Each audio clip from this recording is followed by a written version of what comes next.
passado, do ponto de vista de exaustão, de cansaço, né, mas a gente não pode deixar de perder o foco na nossa educação continuada. Sendo assim, a gente montou um programa de educação continuada para terapia intensiva ao longo de todo o ano, que será feito nas quartas-feiras, às 8 horas da noite. E a gente vai englobar tudo da terapia intensiva. No início, a gente pensou em fazer mais coisas relacionadas à dificuldade do dia a dia que a gente vem sentindo e precisando, né? Então, o tocilizumab hoje, ventilação mecânica. Essa semana, a gente acaba o programa e vai divulgar o programa ao longo do ano inteiro. Todas as quartas-feiras, com aulas de convidados de fora, com aulas de diaristas, de plantonistas, enfim. Né? Vamos tentar envolver o máximo possível. Eu vi que tem muita gente da emergência que não dá plantão com a gente, mas está todo mundo convidado do hospital. Acho que é uma oportunidade da gente se reciclar como um todo e aprender como um conjunto. Eu vou passar para a Roberta, né, porque dá essa introdução aí, né, do caso de Tiago, tá bom? Roberta, manda bala aí. Então, a gente resolveu, né, começar com esse assunto, justamente pelo fato da urgência dessa discussão. A gente já teve um caso que Tiago e Nathalie vão apresentar, e a gente... Ai, meu Deus, ficou mudo. Vocês estão me ouvindo? Oi. Agora sim. Ah, desculpa. Mas voltou. Então, vou repetir, porque eu não sei se todo mundo me ouviu. Mas o objetivo dessa reunião de hoje, a escolha desse tema, justamente pelo fato da gente estar passando, né, por um momento de decisão, de inclusão dos casos, e a gente viu a necessidade de alinhar esse pensamento para que a gente possa construir ou estabelecer o nosso protocolo. E a proposta de hoje é apresentar o caso que a gente já fez, né, que Tiago e Lisete acompanharam e utilizaram, e a gente teve um bom resultado. E, a partir daí, partilhar com vocês todas as informações que a gente tem sobre essa terapêutica, e, quem sabe, a gente sair daqui hoje já com alguma luz para nos guiarmos, ou alguma proposta para que a gente possa instituir isso e todos poderem seguir o mesmo protocolo, né? Então, vou dar a palavra para dar sequência para a gente não se atrasar muito. Pronto. Estão me escutando? Estamos, pode começar. Pronto. Eu sou Nathalie, eu sou residente da Clínica Médica do HU, do Hospital Universitário, da UFES. Nesse mês eu estou rodando na UTI Clínica 1 do Hospital São Lucas, a UTI Covid, e esse é um caso clínico lá da nossa UTI. Não foi um paciente que foi internado lá, mas não está mais internado lá, e ele vai ilustrar o que o Dr. Tiago vai comentar posteriormente. Então, o nosso paciente é um paciente de 38 anos, do sexo masculino. Ele deu entrada para internação no dia 16/2, com quadro de dispneia, náuseas, mal-estar, calafrios recorrentes, anorexia e piora do quadro de ansiedade, que tinha iniciado há 5 dias. Então, no dia 9/2, que foi o início dos sintomas. De comorbidades, ele apresentava uma obesidade, ele apresentava um transtorno ansioso, referia alergia a abacaxi e ele não fazia uso de nenhuma medicação em domicílio.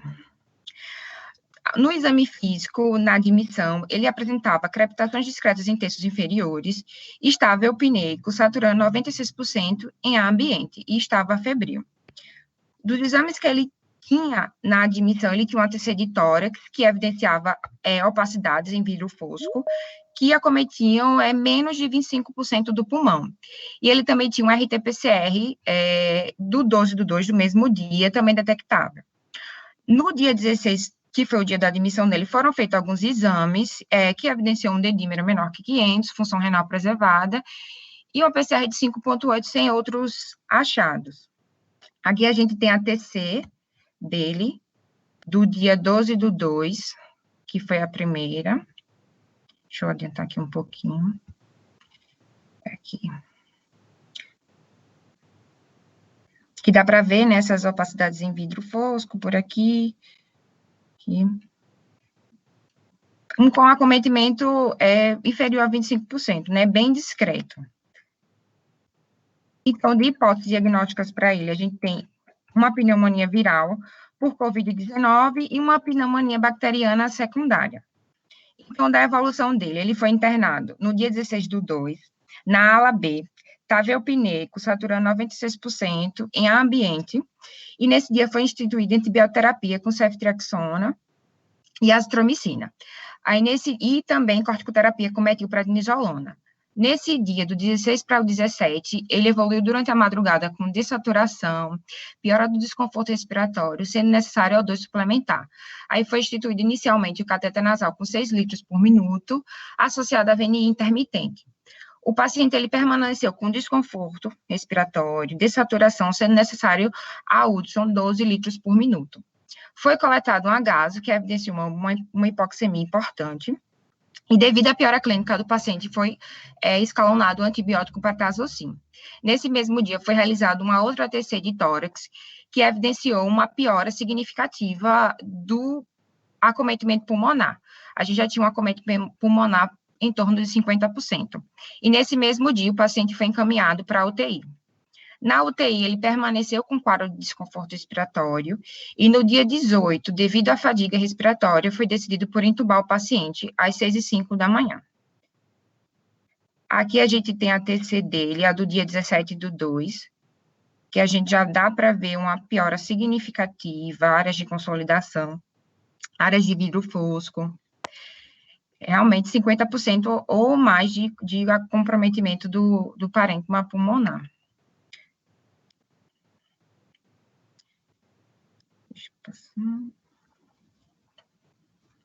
Então, ele foi entubado no dia 18, né, foi instituída a ventilação mecânica invasiva no modo volume controlado, foi instituída sedonalgesia, utilizado um bloqueador neuromuscular, no entanto, o paciente ainda apresentava uma relação PF ruim, ainda apresentava uma certa hipoxemia.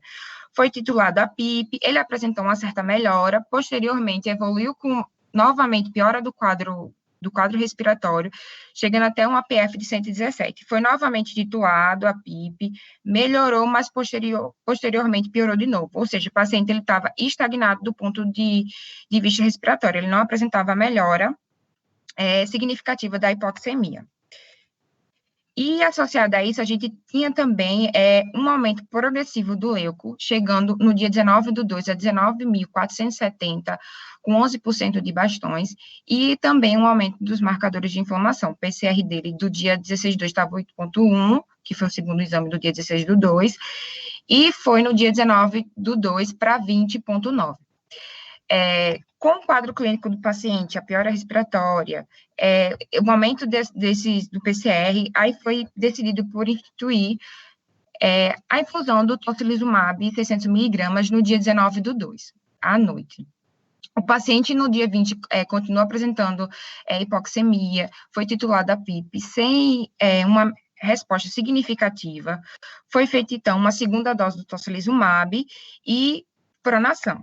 A partir daí, o paciente, ele decolou, ele apresentou melhora ventilatória, melhora respiratória progressiva, em cerca de 30 horas, eu acho, depois da segunda infusão, porque essa segunda infusão foi à noite, então, e esse agaso foi da madrugada do dia 22, ele já apresentava uma relação PF de 349. Aí, da partir de então, foi feito o desmame de sedonalgesia, a diminuição dos parâmetros ventilatórios, até que no dia 25/2, ele já foi colocado em modo PSV. E, posteriormente, no outro dia, no dia 26, ele já estava com os parâmetros ventilatórios bem baixos, foi colocado o teste, né, foi entrado um teste de respiração espontânea, que foi tudo ok, e o paciente foi estubado, então, finalmente, no dia 26/2, às 9h35 da manhã. Ele foi estubado e foi instituído para ele o cateter nasal 4 litros por minuto, com VNI intermitente. Então, da aplicação da segunda dose do dia 20 para a extubação, foram cerca de 6 dias. Aí, a partir daí, foi feito o desmame do O2 suplementar, até que no dia 1/3, ele já estava em cateter nasal 2 litros por minuto, e por conta do fim do isolamento, ele foi transferido para UTI não dedicada. Nesse mesmo dia, foi feita a troca, né, da metroprednisolona pela prednisona, 40 miligramas, e instituído o desmame, e no dia 3, o paciente já estava em ventilação espontânea, né, em ar ambiente, saturando 94%, 96%, com dieta via oral, bastante reabilitado, e fechou o ciclo do Tazocin. Foi evoluindo com melhora, e no dia 5/3, ele estava apto para alta hospitalar. Aí ele teve exames complementares, uma urocultura e uma hemocultura que foram negativas, um eletro também negativo, um eco transtorácico também que foi sem alterações, e essa tabela aqui é um resumo dos principais exames que ele fez durante o período de internação, e a gente pode ver um aumento, né, do PCR progressivo até o dia 29, do dia 19/2, que ele apresentava um PCR de 20,9, foi feita a primeira dose do tocilizumab, e a partir de então ele teve uma queda progressiva, né, do PCR, e também uma melhora dos parâmetros da leucocitose, né, de outros parâmetros. E também ele manteve durante toda a internação uma estabilidade do dedímero, né? Ele não variou muito. E é isso. Aí o doutor Tiago vai falar mais um pouco sobre, ou pode complementar alguma coisa do caso.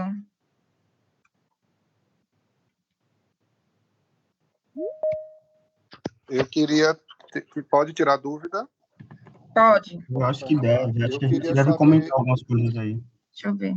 Se febre, ele teve manutenção da febre naquele período da piora, e quando ele foi entubado, porque a gente tem percebido que a persistência da febre tem sido um fator de prognóstico ruim na evolução, né? Por conta da replicação, fase inflamatória. Essa é uma pergunta.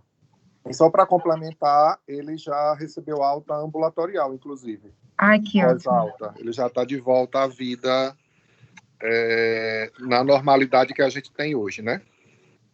Ótimo, que ótimo. E, Jerônimo, febre não, tá? Ele não ficou... Ele ficou fazendo um pico febril, assim, acho que nesse dia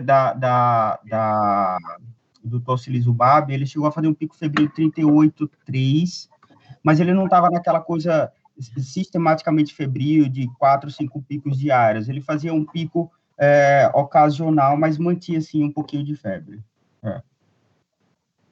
Beleza. Oi, Tiago, Nácia, só uma dúvida. Coincidiu a melhora ventilatória dele com o início da pronação também, né? Não foi um fator meio de confusão não, com a medicação, que eu olhei pela explicação do Nácia, ele fez a segunda dose, né, do tocilizumab, e também iniciou a pronação, e foi quando melhoraram os parâmetros respiratórios. Isso a gente não podia também atribuir à pronação, à fisioterapia, não? Sim, é possível que sim. A gente sabe o quanto a prona melhora desfecho, né, naqueles pacientes que têm boa indicação para ela.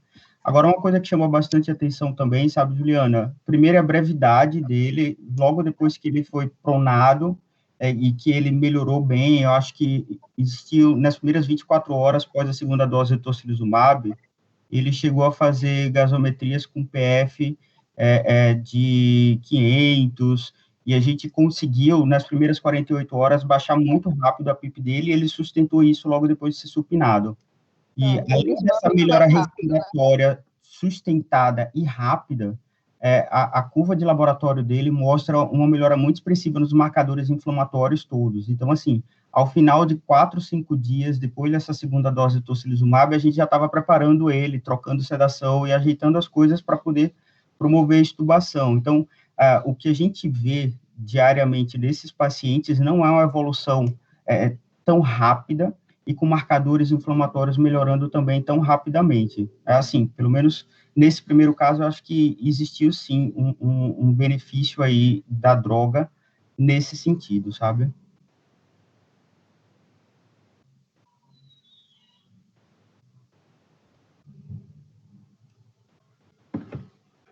Mais algum comentário, mais alguma pergunta? Tiagão, é melhor começar, porque no final a gente comenta tudo, não?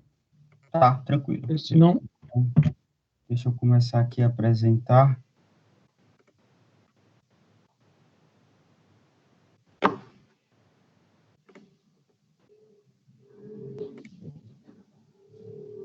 Acho que vocês conseguem ver minha tela agora. Sim. Só não está Só o quê? Agora não, agora foi. Eu não estava compartilhado em modo apresentação, mas agora está.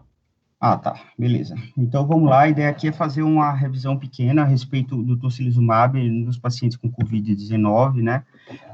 Um ano que essa pandemia foi oficializada e um ano de bastante crescimento científico também, com número expressivo. Essa foi uma busca que eu fiz hoje, só na base do PubMed, mais de 113 mil artigos especificamente relacionados ao Covid ao longo de um ano. É uma produção absurda, o quanto que a ciência se desenvolveu. Dentre as coisas que a gente descobriu nesses pacientes com essa versão nova do SARS-CoV, foi a ideia de que existia uma resposta inflamatória extremamente exacerbada nesses pacientes, não muito diferente do que a gente vê em outros casos, mas exponencialmente muito mais grave e com a velocidade muito mais rápida de instalação do que a gente costumava ver antes. E essa tempestade, né, de citocinas, ela tem uma apresentação clínica diversa. Eu recomendo para quem queira se aprofundar nesse assunto. Esse artigo do New England, agora de dezembro, faz uma revisão muito joia a respeito dos diversos fenótipos dessa reação inflamatória importantíssima que alguns pacientes desenvolvem diante de agressões, e a gente chega no final na ideia de que é preciso, né, modular um pouco essa resposta do hospedeiro, que inicialmente é protetora, mas que quando chega a determinado ponto, ainda não está muito bem claro qual é o nível, ela começa a trazer malefícios para os pacientes. E aí, nessa ideia de você buscar controlar modular melhor essa resposta, dentre aqueles 113 mil artigos que se desenvolveram, que foram publicados do ano passado para cá, a gente começou a ter dados mostrando resultados positivos em relação às drogas que atuam nessa resposta inflamatória do indivíduo, melhorando os desfechos dos pacientes COVID. A primeira delas foi a dexametasona, do Recovery. Depois a gente começou a ter a atuação também na linha do controle das citocinas, o baricitinib, tá? Recomendado, mas não usado ainda, e que entraria no nicho mais específico de pacientes, mas com resultados não tão expressivos, e a relação custo-benefício também não tão interessante quanto a dexametasona, dose única diária, excelente custo, farmacoeconomicamente falando, também bem mais interessante. E uma terceira droga que tem sido colocada, né, uma terceira classe de droga, são esses anticorpos monoclonais que inibem a interleucina 6, o tocilizumab é o mais conhecido deles, mas tem outros, e que ele é usado, né, classicamente na medicina há vários anos em pacientes com artrite reumatoide e outras doenças autoimunes, tá? Só uma ressalva que eu faço aqui, ele é um anticorpo monoclonal que atua diretamente nessa interleucina 6, só para a gente não confundir com os antivirais monoclonais que atuam diretamente no vírus, tá? E a gente já tem liberação pelos órgãos norte-americanos do varlanevimab mais o etesivimab e do casirivimab mais o indevimab, tá? Esse sim... Iago, você está partilhando alguma tela? Porque eu não estou conseguindo ver nada. Ou não? É só você que não vê? Tem mais alguém que não está vendo a minha tela? Não estou vendo, Roberto. Será que é época de celular? Porque às vezes quando a conexão está lenta não aparece. Aconteceu isso comigo ontem. Ah, tá. Então tá. E o que é que está acontecendo? Tá, beleza. Então, vamos seguir aqui. Então, só para, quando a gente fala anticorpo monoclonal, lembrar que existe tanto aqueles que vão ter ação direta no vírus, quanto, no caso do tocilizumab, é um anticorpo monoclonal específico para interleucina 6, tá? E aí, quando a gente faz uma busca de dados aí em torno do que tem publicado tocilizumab e Covid-19, vieram 954 artigos, e aí vem coisa de tudo que é tipo, né? Esse daqui é bem curioso, ele mostra que a vitamina D provavelmente vai ajudar muito mais do que o tocilizumab. E aí é curioso, esse caso aqui foi discutido e apresentado num dos grupos da cardiologia essa semana, do paciente fazendo calcificação a partir de uma megadose de vitamina D. E o racional para imaginarem que a vitamina D, né, faria uma resposta, traria uma resposta mais interessante que o tocilizumab, é porque, enquanto o tocilizumab, ele atua tanto como anti-inflamatório, quanto também contra as ações pró-inflamatórias da interleucina 6, a vitamina D, ela baixaria somente a produção imune de interleucina 6. Então, ela reduziria os efeitos pró-inflamatórios, mas não especificamente bloquearia todas as ações da interleucina 6, que existem, sim, efeitos positivos dela também nessa resposta inflamatória, tá? Então, a ideia é que a vitamina D seria um pouquinho mais protetora nesse sentido, mas, claro, ainda faltam evidências para isso, e a gente tem que tomar cuidado com essa ideia da vitamina D, e de várias outras coisas que estão sendo publicadas. Aí, refinando mais essa pesquisa, fazendo algumas limitações, trazendo evidências mais hard, ensaios clínicos, randomizados e tudo, a gente fechou com cerca de 23 artigos, eu vou trazer alguns para vocês aqui. O primeiro foi do primeiro semestre do ano passado, um grupo italiano com 100 pacientes, e eles usaram em pacientes com COVID grave, né, o inibidor da interleucina 6. A maioria dos pacientes eram homens, com idade média de 62 anos. Pessoal, perdão aqui eu não ter traduzido nada, mas o tempo é exíguo, vocês imaginam. E aí, esses pacientes foram indicados para usar o tocilizumab, né, eles estavam internados com uma piora rápida e progressiva da insuficiência respiratória, usaram a dose máxima de 800 miligramas, tá, dividido em 2 doses, quer dizer, numa sequência de 2 doses, com intervalo de 12 horas entre elas, e a ideia era avaliar os desfechos, especialmente mortalidade, ao final dos primeiros 10 dias de tratamento, e eles tiveram um resultado positivo em 77% dos pacientes, tá? Eles usaram tanto na enfermaria quanto na UTI, e o resultado, né, foi de melhora na maioria dos pacientes, tanto dos pacientes que estavam na unidade de terapia intensiva, quanto os que estavam em enfermaria. Estudo pequeno, primeiro relato, aí as coisas foram sendo incrementadas. Esse outro artigo aqui, publicado também numa revista de menor porte, essa daqui de reumatologia, mostrou num grupo de pacientes que também estavam hospitalizados com COVID grave, e que estavam tendo uma piora respiratória rápida, associada a 2 marcadores inflamatórios, pelo menos 2 marcadores inflamatórios, seja eles proteína C reativa, elevação da ferritina ou o dedímero, um desses 2. Esses pacientes foram tratados com a metilprednisolona por 5 dias, no primeiro dia com a dose de 250 miligramas, seguidos por 80 miligramas do dia 2 ao D5, e se os pacientes não tivessem melhorado, logo nessas primeiras horas pós a metilprednisolona, isso aconteceu em 43% dos pacientes, eles foram submetidos à infusão do tocilizumab, infusão única, 8 miligramas quilo, a partir do segundo dia de tratamento, de início da terapia imunossupressora com a metilprednisolona, tá? Da terapia anti-inflamatória com a metilprednisolona. E, deixa eu só botar um laser aqui. Eu não trouxe aqui a tabela com o P de significância, mas o desfecho primário era melhora no score da OMS. O score da OMS, ele classifica os pacientes a partir do momento em que eles adoecem, desde aquele paciente que vai para casa,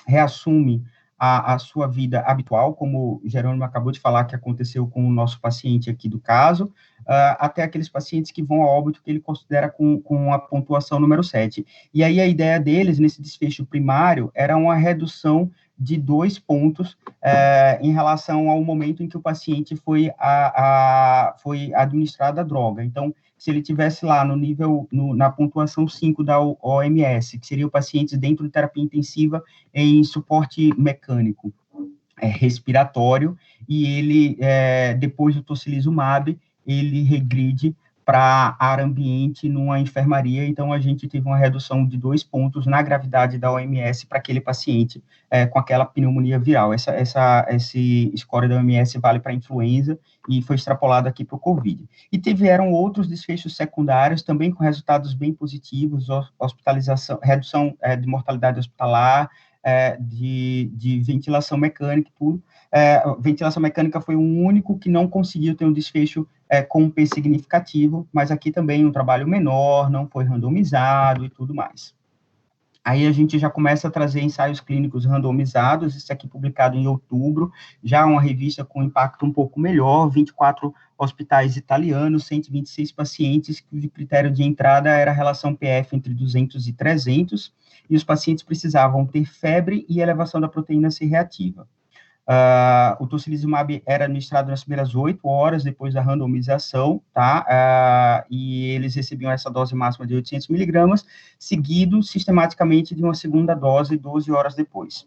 O desfecho primário era o paciente ser admitido na unidade de terapia intensiva com ventilação mecânica, morte por todas as causas ou uma piora do índice de oxigenação, o que viesse primeiro, e aí o desfecho não foi interessante em relação ao grupo controle, o tocilizumab nesse grupo aqui, nesse ensaio clínico randomizado, não trouxe benefício.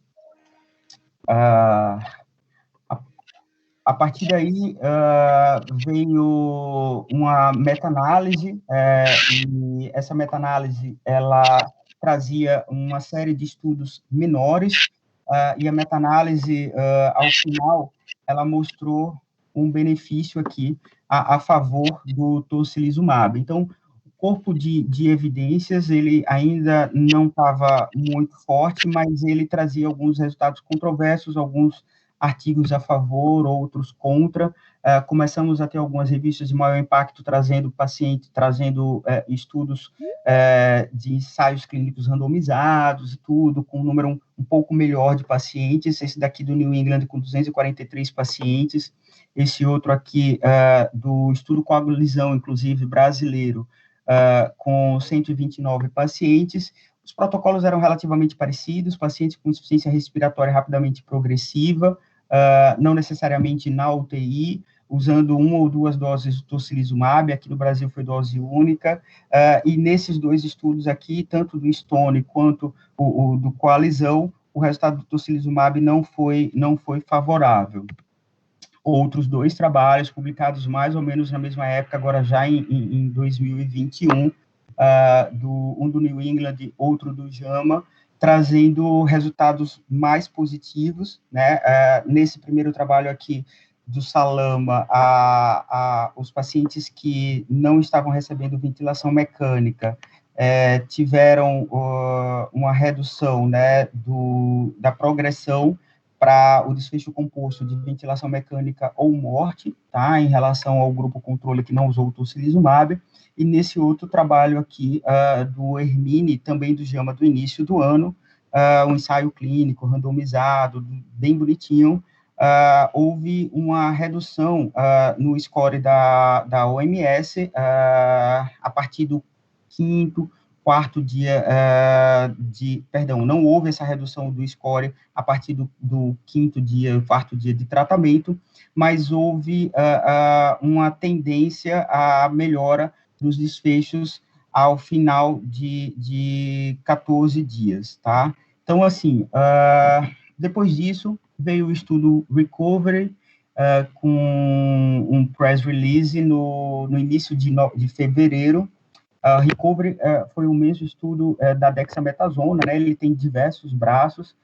Esse daqui ainda não foi publicado, saiu um preview na MedRevix, mas, assim, a gente ainda não tem a análise completa desse estudo, mas o resultado foi positivo e ele trouxe isso no press release em 11 de fevereiro. 2.000 pacientes no grupo tocilizumab, 2.094 no grupo controle. Esses pacientes, em sua grande maioria, estavam usando corticoide, né, fazia parte do protocolo, daquele braço da dexametasona. Os pacientes, eles podiam estar em mais de um braço, e eles precisavam estar com uma insuficiência respiratória, precisando, né, de terapia de suporte e com proteína C reativa maior do que no nosso kit aqui do hospital, maior que 7,5. O tocilizumab foi administrado naquela dose entre 400 e 800 miligramas, e uma segunda dose poderia ser administrada de 12 a 24 horas depois, dependendo de como fosse a evolução clínica do paciente, isso aqui é critério do médico que estava cuidando. O desfecho primário, né, foi mortalidade ao final do 28º dia, na análise de intenção de tratamento, e houve uma redução nessa mortalidade, tá, do grupo tocilizumab versus pacientes que ficaram no grupo controle, quer dizer, o resultado foi positivo em adição àqueles pacientes que já usavam a dexametasona, com uma redução de 14% da mortalidade ao final de 28 dias, uma redução absoluta de 4%, né, colocando aí um NT de 1 para 25, e naqueles pacientes que não estavam em ventilação mecânica invasiva, né, no momento que eles eram, que eles recebiam o tocilizumab, houve uma redução da chance de progressão para ventilação mecânica invasiva, ou morte, né, composto aqui de 38% para 33%, uma redução também de 15%. Não houve uma evidência específica no subgrupo de pacientes que estavam em ventilação mecânica invasiva, tá? Na análise de subgrupo. E, finalmente, um estudo que eu acho que norteou a maior parte das recomendações que existem hoje pelo NIH, foi o REMAP-CAP, que pegou pacientes que estavam em suporte artificial de vida, pelo menos 24 horas de início desse suporte artificial de vida, recebendo, aqui eles davam a opção também do sarilumab, alguns pacientes no tocilizumab, uma minoria no sarilumab, e versus o grupo controle, né, com desfecho primário de dias livres de suporte orgânico, né, respiratório ou ECMO, e a mortalidade, né, e o tempo livre de dias de suporte artificial em 21 dias. Esses pacientes eram aproximadamente 300 pacientes que receberam tocilizumab, quase 50 que receberam o sarilumab, e mais ou menos os 400 no grupo controle, e aqui vocês veem no gráfico o tempo tempo livre de suporte artificial de vida respiratório, né, ventilação mecânica ou ECMO, que foi maior no grupo tocilizumab versus o grupo controle, e isso também foi um desfecho bem positivo, também em relação à mortalidade e a probabilidade de alta da unidade de terapia intensiva. A partir daí, a organização, o NIH, né, tipo o Ministério da Saúde americano, vocês conhecem isso, reviu os guidelines dele para o tratamento do coronavírus em pacientes hospitalizados que precisam de suporte mecânico e em combinação com a dexametasona. Eles recomendam, né, o uso do tocilizumab se esses pacientes estiverem evoluindo com uma descompensação respiratória rápida, se tiverem pelo menos 24 a 48 horas de hospitalização, em alguns casos até 3 dias, mas os pacientes, eles devem estar na unidade de terapia intensiva pelo menos nas primeiras 24 horas, e necessitando de ventilação mecânica, ou ventilação não invasiva, ou catéter de alto fluxo, ou pacientes que não estejam na UTI, mas que estejam piorando a insuficiência respiratória, com aumento da necessidade de oxigênio, por não invasiva ou catéter de alto fluxo, e que tenham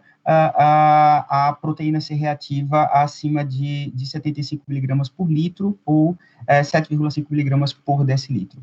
Para aqueles pacientes que eles colocam ainda a opção do Remdesivir, mas isso não é o objetivo da gente aqui discutir. Então, ele acabou entrando com um grau de recomendação B, né, moderado, com nível de evidência 2A, já usando dados do recovery também, apesar da gente ainda não ter os dados mais completos, mas eles ainda seguem aquela linha de que na pandemia a gente pode flexibilizar algumas coisas, e isso foi publicado agora no dia 5 de março, né, quase 21 dias depois do press release do recovery. Era isso que eu era isso que eu queria trazer para vocês, e acho que a gente não demorou tanto, deve ter um tempo legal aí para discutir, até mesmo essa proposta de protocolo, avaliar alguns dados aí dos estudos. Estou à disposição, pessoal.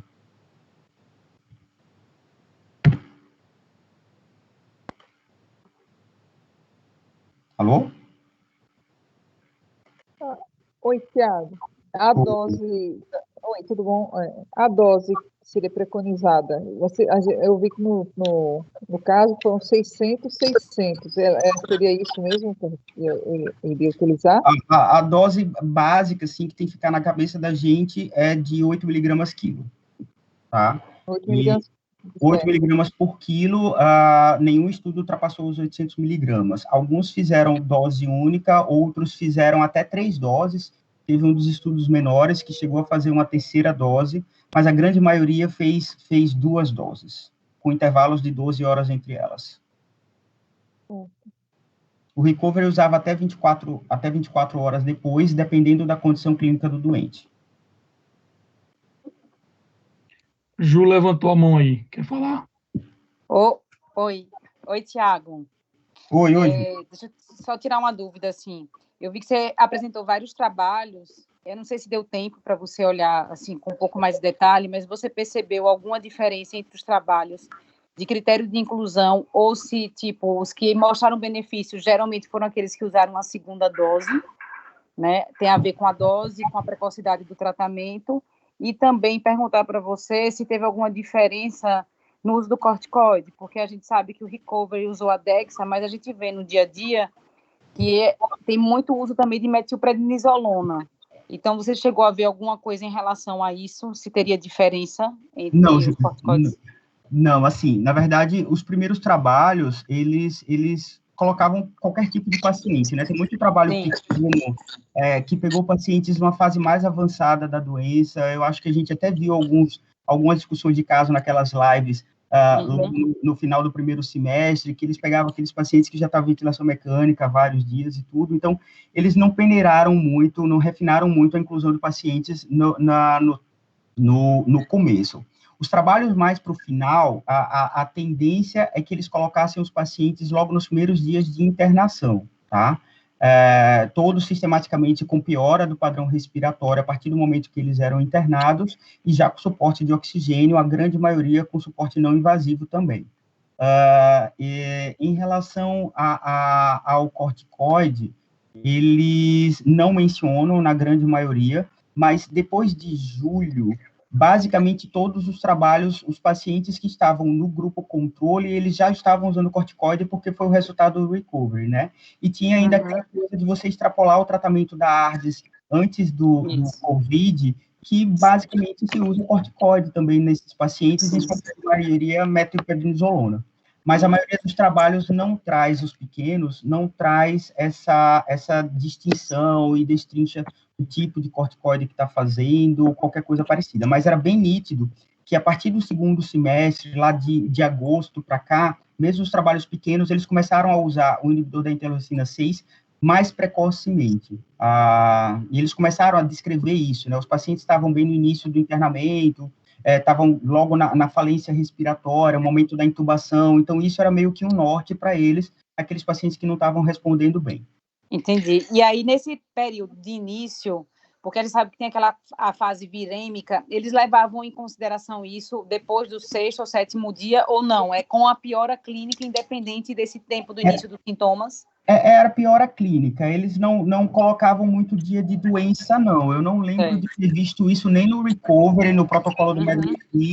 Eles não colocaram o dia de doença que o doente estava, né? Até porque, assim, na grande maioria das vezes, a insuficiência respiratória ela vai chegar depois dessa parte viral, dessa fase virêmica, né? Então, assim, não tinha isso, não me recordo de nenhum trabalho colocando o dia de doença.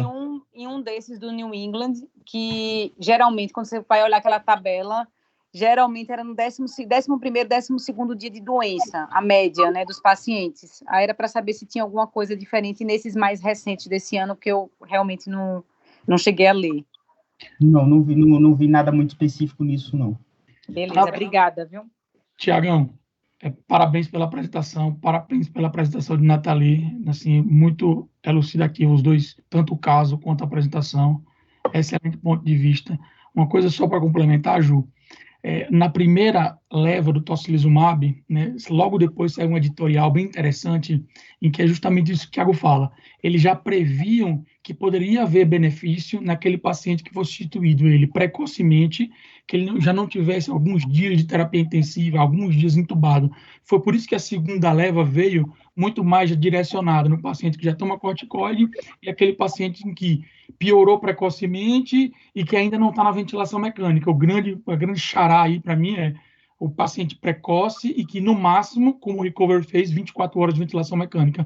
Isso aí foi meio que previsto pelos editoriais dito antes, em algumas subanálises dos primeiros, que eram muito pequenos, 24, 30 pacientes. Acho que é isso. Agora tem outro dado para acrescentar aqui, também é o seguinte, os pacientes, eles não devem estar com uma infecção bacteriana ativa, você imagine que isso seja, né, um dos motivos de piora dele. Então, assim, os doentes, quando estão com mais dias, eles certamente têm mais chances de ter uma infecção secundária bacteriana, e isso acaba limitando muito. Então, quanto mais precoce, melhor. Perfeito. E tem um deles, inclusive, que usa procalcitonina para dizer se você está com infecção bacteriana ou não. Bem interessante esse dado. Acho que o Zé Augusto quer falar. Eu queria comentar alguns pontos. Primeiro, parabenizar aí os dois apresentadores, foi muito bom, né? Eu não sei, eu não tenho um volume de caso de vocês, mas assim, minha impressão na COVID é que, diferente do lúpus, né, que a gente, quando tem um paciente febril, a gente sempre fica com muita dúvida de infecção secundária ou não. Na COVID, pelo menos no início, meio da segunda semana, eu não tenho visto muita infecção secundária, não. Quando ele piora e continua com febre, que ele converte para intubação, geralmente a inflamação é importante. Não sei o que é que vocês pensam disso. Então, eu acho que é esse ponto de virada que me parece que é o ponto do pico da inflamação, que é o ponto mais importante para a gente introduzir uma droga anti-inflamatória. E a impressão que dá, além dos trabalhos, vendo a revisão de Tiago, eu não li em detalhe por detalhe, mas a impressão, Tiago, que os casos mais leves não têm muito sucesso, né? Pelo menos em termos de mortalidade. Parece que os trabalhos que se aproximam em reduzir mortalidade são geralmente nesses pacientes que estão ou pré-tubo ou no tubo na fase bem inicial, que deve coincidir, quero acreditar, com o pico dessa tempestade de citocina. Não sei se é essa a sua impressão. É importante que a gente discuta muito qual, de fato, é o candidato para usar esse remédio. Eu estou com um paciente agora, subiu para o leito 4, estava lá no PS, que ele foi entubado essa madrugada, tem 79 anos. Ele é um candidato, e a gente vê geralmente isso, o pico de inflamação é aquele momento que parece que o cara sai de 25 para 50 em 24, 48 horas. O que é que você acha disso? Da gente, talvez, seja o paciente que é entubado imediato, não necessariamente assim, antes da intubação, nesse início de protocolo. Qual é a sua visão? Eu acho que o COVID, ele tem muito essa coisa da janelinha de oportunidade, né? Eu acho que desde a instituição de uma medida de suporte ventilatório, não invasivo, esse tipo de coisa, e até a hora em que o paciente vai para o tubo, eu acho que as janelinhas de oportunidade, elas vão aparecendo para cada ferramenta que a gente tem para o tratamento e para o suporte. A ideia que eu faço do tocilizumab é o quanto mais precoce, melhor, nessa hora que o cara está fazendo a virada. O difícil, eu acredito, é você reconhecer bem essa virada, porque ela nem sempre é laboratorial. Às vezes eu tenho percebido muito confusão em relação à dispneia, insuficiência respiratória, relacionando com a ansiedade que a situação está colocando para aquele paciente. Isso muitas vezes acaba atrapalhando um pouco a avaliação clínica. mas a gente vai precisar ter um norte mais objetivo, e a ideia que eu faço é daquele paciente que você interna, inicia um suporte com corticoide, sei lá, nas primeiras 48, 72 horas ele não está melhorando, dependendo do momento em que ele chegou no hospital, se não é aquele cara que chegou com 10, 12 dias, né, já um pouco mais para lá do que para cá, mas, de uma maneira geral, a gente recebendo o paciente num time, logo depois dessa fase viral, os primeiros 7 dias, ele entra com dessaturação, e aí você vai dando suporte de oxigênio, ventilação não invasiva se couber, e você percebe que ele está evoluindo de maneira negativa nas primeiras 48 horas, antes do tubo, para mim, eu acho que seria a janela mais oportuna. Do ponto de vista objetivo, eu acho que pegar um pouco essa coisa da febre, do marcador inflamatório, mas nem sempre o marcador inflamatório está elevado no dia do tubo.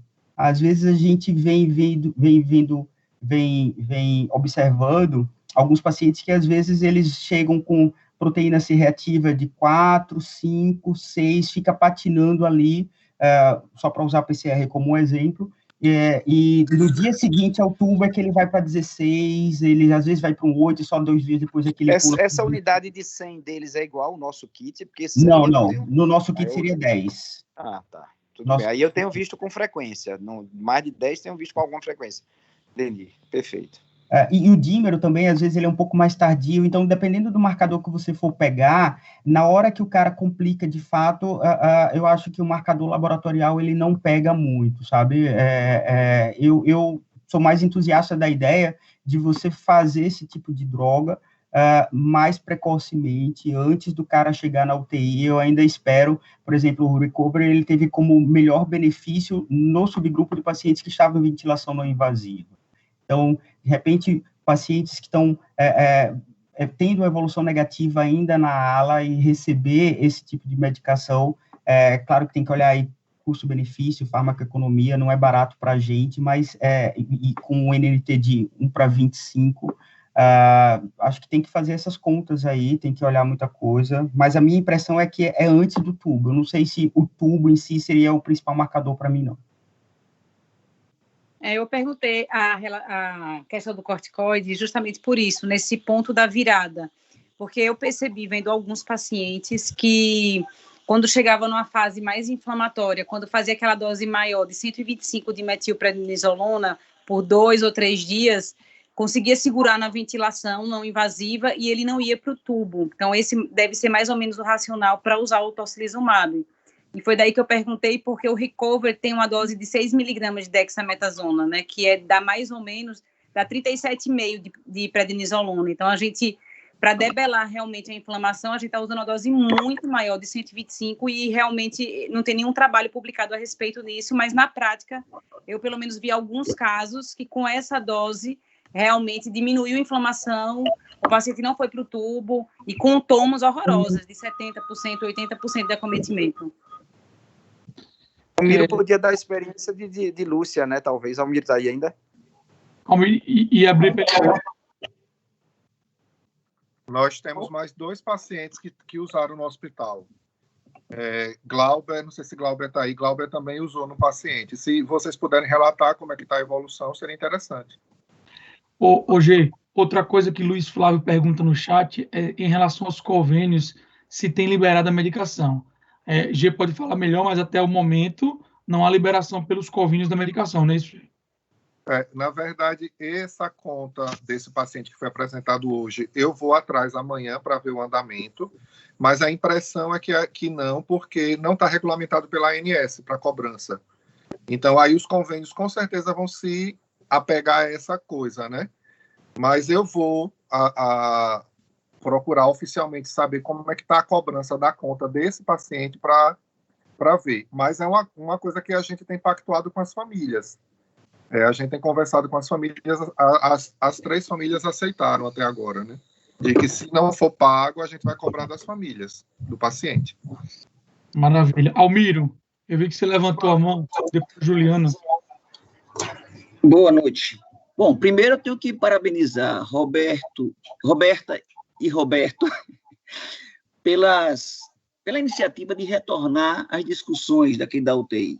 Parabenizar a apresentação de Tiago e de Nathalie, certo?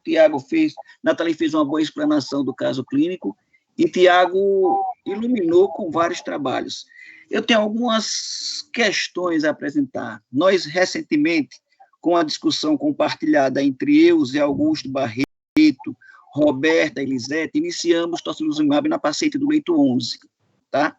Mas eu queria começar com a observação de Juliana, quando ela colocou uma pronação como fator de confusão, tá? Isso é uma coisa que me chamou a atenção. Eu queria perguntar a Tiago, quanto tempo depois de iniciado o tocilizumab neste paciente, juntamente com a pronação, o paciente melhorou? Eu não estou lembrado aqui se chegou a 48 horas. E nos trabalhos, quanto tempo levou para o paciente ter uma recuperação após o uso do tocilizumab, mesmo em ventilação não invasiva ou em ventilação invasiva? Eu queria lembrar um caso de um paciente que eu acho que Tiago acompanhou, o seu Abílio, que foi um paciente que, para minha surpresa, no outro dia estava entubado, e ele foi pronado, e depois da pronação ele melhorou rapidamente e sensivelmente, só com uma pronação. Esse é um ponto que, embora eu esteja confiante na droga, mas eu acho que merece ser aventado aqui. A outra pergunta que eu tenho, outro comentário que eu tenho é o seguinte: Tiago falou muito na questão da virada, né? A tempestade citocínica, ela pode ser uma manifestação de uma sepse. Até que ponto eu vou conseguir ter uma confiança, ou uma certeza, uma segurança, melhor dizendo, de que essa virada é uma piora da sepse por uma infecção secundária do doente, ou é ainda uma manifestação da tempestade citocínica? Até que ponto eu posso arriscar nisso? Né? Porque se eu estiver tendo uma virada, né, uma piora pela sepse, né, pela infecção secundária, o tocilizumab pode ser deletério. E, por último, eu queria chamar, assim, sobre a atenção do paciente Ricardo, que ficou no leito 1. Ele foi um paciente que nitidamente chegou na UTI com a febre muito alta, um paciente com muitas dores musculares, muita cefaleia, traduzindo um aumento de dedímero, chegou a fazer embolia, mas ele não teve uma PCR relevante. Ele passou um tempo grande com uma PCR abaixo de 0,5. Esse paciente, nós incluiríamos no tratamento com tocilizumab? Bom, está feita aí as questões. Só para ilustrar um pouquinho, para completar. A paciente do leito 11, antes de eu começar o tratamento, eu pensei muito na possibilidade que ela tivesse infectando secundariamente. Ela já estava em uso do tazocin, mesmo assim, eu associei vancomicina, certo? E aumentei a dose do corticoide. Ela está tendo uma resposta anti-inflamatória muito boa. Nós estamos conseguindo mantê-la sem invadir, certo? Tá? Mas eu me questiono até que ponto foi o tocilizumab ou foi o aumento do corticoide, como disse Juliane aí, sobre as doses que a gente usa mais extrapoladas em relação aos trabalhos conhecidos, quem realmente melhorou. Infelizmente, eu estou querendo fazer aqui um papel do contraditório, mas eu acho interessante que a gente coloque essas coisas, ok? Ok. Almiro, eu vou começar atrás para frente, porque depois você me lembra aí a primeira pergunta, tá? Ok. Eu acho que a primeira coisa aí é em relação ao marcador que vem junto diante de um paciente que está piorando clinicamente. Você citou o caso aí do Ricardo, que não subia proteína C reativa.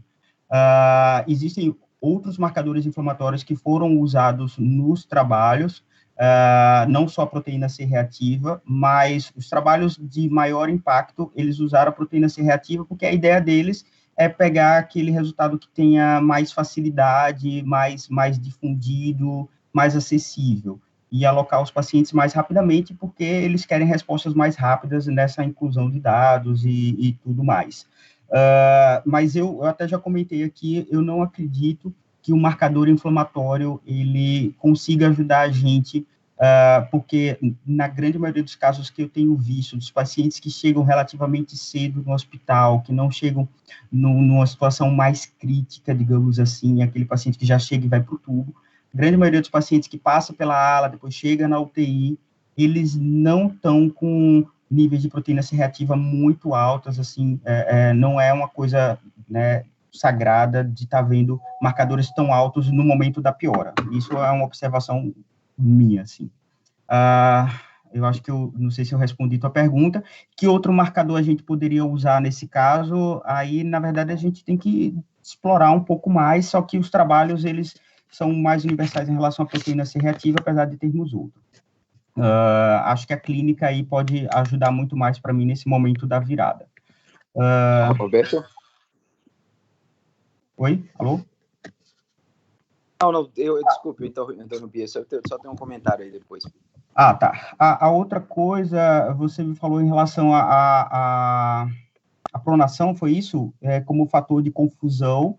Eu Exato. acho que não dá para a gente separar um pouco isso, nesse caso específico. A gente está aqui relatando uma experiência, tá? De uma droga que tem um benefício de 1 para 25 em alguns trabalhos. Então, assim, vão ter aqueles pacientes que vão usar e não vão melhorar, e aqueles que vão usar e vão melhorar, e a gente meio que não vai conseguir saber exatamente se foi ela ou não, porque realmente acontece isso de você ter um paciente ou outro, principalmente aqueles que chegam numa janelinha de oportunidade muito legal, que você consegue, às vezes, não precisar nem pronar, ou quando prona só uma vez, e depois eles já decolam. Em geral, são pacientes que não têm muitas consolidações, pacientes que chegam ainda numa fase, apesar de ter muito shunt, eles não têm uma lesão pulmonar mais, digamos que, estabelecida, e aí eles acabam conseguindo ter uma recuperação mais rápida com o recrutamento.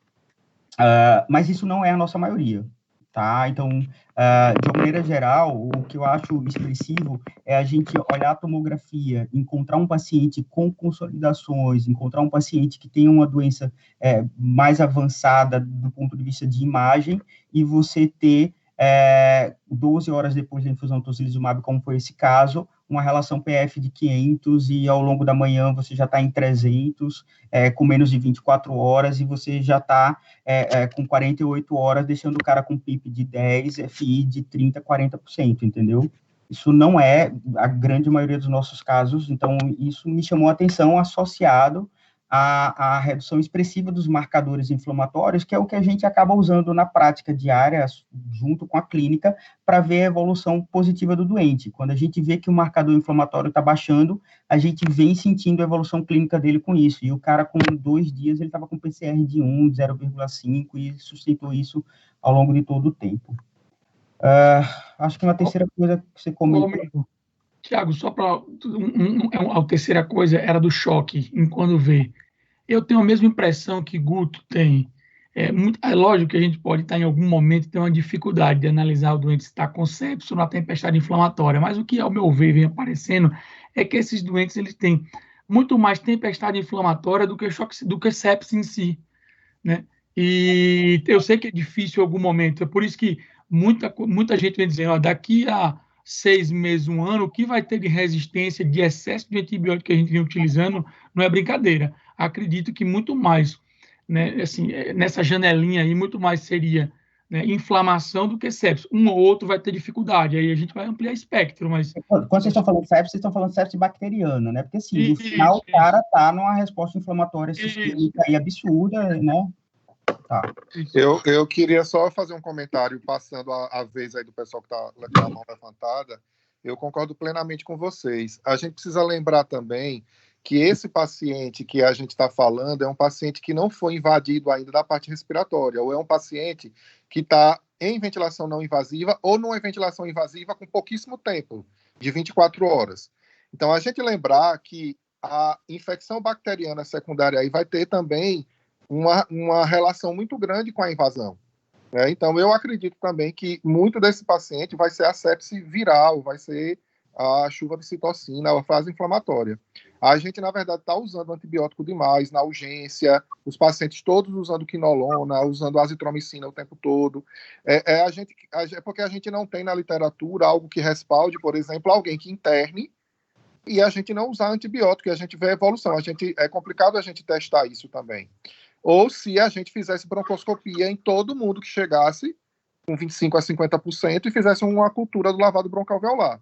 A gente entende que a pneumonia viral ela é um fator, pode funcionar como um gatilho, porque a gente já sabe que o microbioma pulmonar não é estéril, como se pensava há alguns anos atrás. A gente tem uma microbiota colonizante na árvore respiratória baixa e que a gente sabe que infecções virais podem predispor realmente à infecção secundária. Porém, eu acho que esse paciente, nessa janela que a gente está falando, que é um paciente não invadido ainda, ou invadido há cerca de 24 horas, a gente pensaria menos em infecção bacteriana secundária. Guto, posso falar? Depois tem Juliana. Eu acho que Gê resumiu bem melhor do que eu ia falar. A minha impressão é exatamente que a gente, por receio, e é lógico que tem receio, a gente usa, hoje a gente conversou sobre isso, não foi, Roberto? Até perguntando a opinião lá daquele paciente.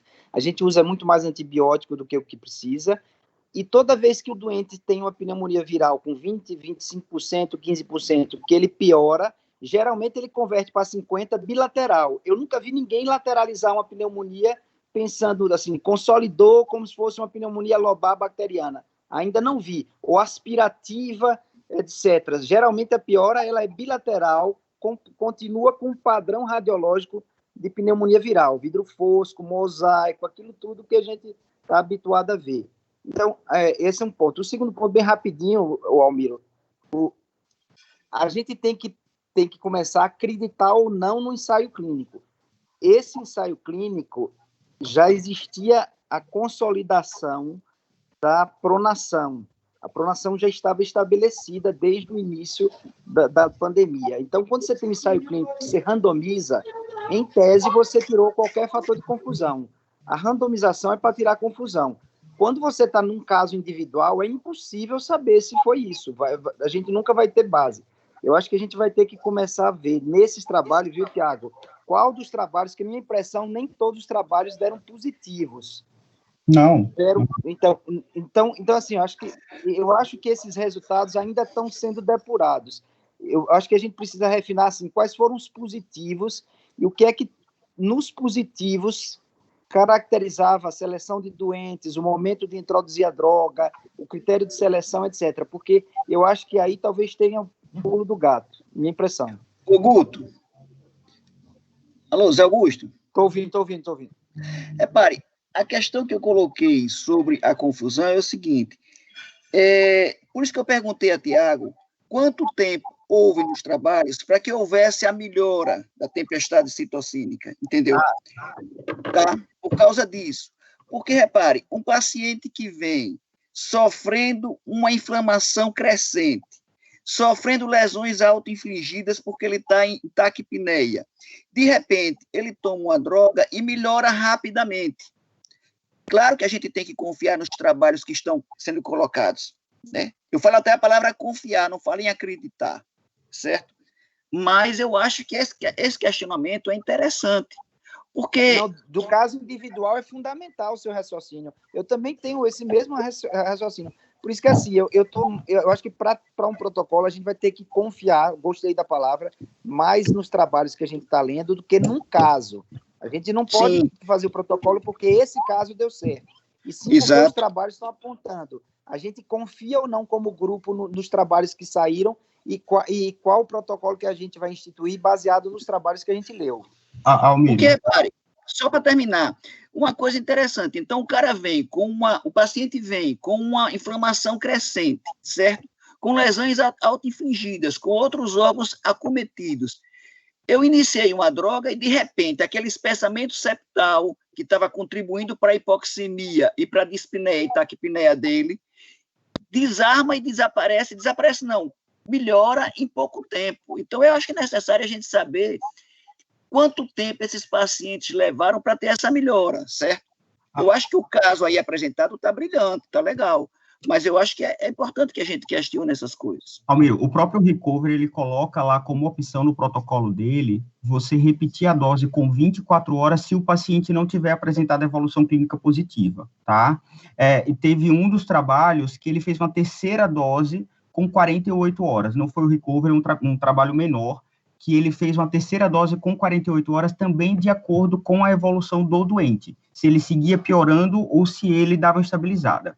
Trabalhos pequenos colocaram como desfecho, tá, a melhora do paciente ao final de 4 ou 5 dias de tratamento.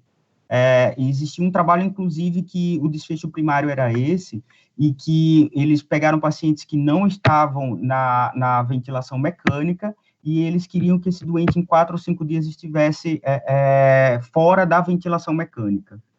E esse foi o desfecho dele. E o que a gente vê nos 2 trabalhos que tiveram evolução positiva, talvez não tenha ficado bem claro isso quando eu apresentei, que foram os principais, né? O REMAP e o press release do Recovery.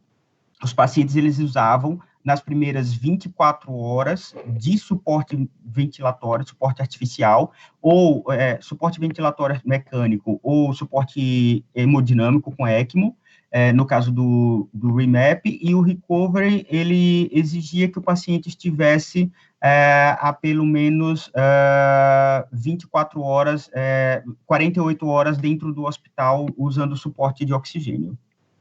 Então, de uma maneira geral, são pacientes que têm que estar muito no começo da doença e eles esperam uma resposta muito rápida, inclusive para poder nortear uma segunda ou terceira dose. Eu acho que está para o andar da hora, Tiago, não ficar tão tarde. Acho que só Juliana e Rodrigo tinham os comentários que já foram respondidos. Bom, se alguém quiser comentar alguma coisinha ainda.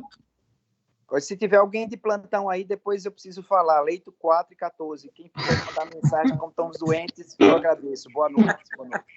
Eu queria só fazer um comentário que para a gente fazer a elaboração de um protocolo nosso, a gente se atentar para tratamento profilático de estrongiloidíase e lembrar que nós somos um país de tuberculosos, né?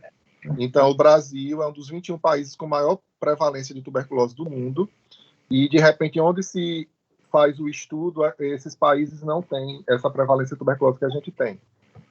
Só esses comentários. E ficar de olho nas complicações infecciosas, né? E isso ser pactuado também, quando a gente tomar a decisão, discutir com a família, porque a gente está tendo muita família de médico, né? Pressionando, inclusive familiar médico prescrevendo, viu? Essa semana, um familiar médico prescreveu e eu quase dei na cara dele, mas foi tranquilo. Beleza. Roger, qual o custo dessa medicação? Cada ampola